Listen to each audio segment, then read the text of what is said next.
Icon Rasel মিয়া সাহেবের আমন্ত্রণে এসেছি। ওনার উদ্যোগে আজকের এই সাংবাদিক সম্মেলনকে আমি অভিনন্দন জানাই। পাশাপাশি আপনারা যারা সাংবাদিক ভাইয়েরা আছেন আপনাদেরকেও অনেক অনেক ধন্যবাদ। উপস্থিত সাংবাদিক ভাইয়েরা, আমি খুব ছোট করে অনুভূতি প্রকাশ করব।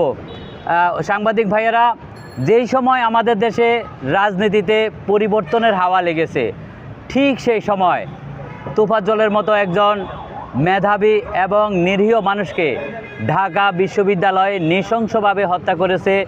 এর চেয়ে দুঃখজনক বিষয় আর কি হতে পারে?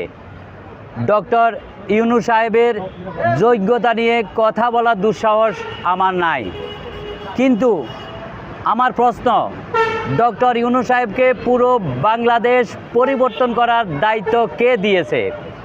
ডক্টর ইউনূস সাহেব আমাদের দেশে ন্যায় বিচার প্রতিষ্ঠা করবে, আমরা স্বাভাবিক মৃত্যুর গ্যারান্টি পাব। বাংলাদেশের ইতিহাসে ডক্টর ইউনূস সাহেবের নাম স্বর্ণাক্ষরে লেখা থাকবে।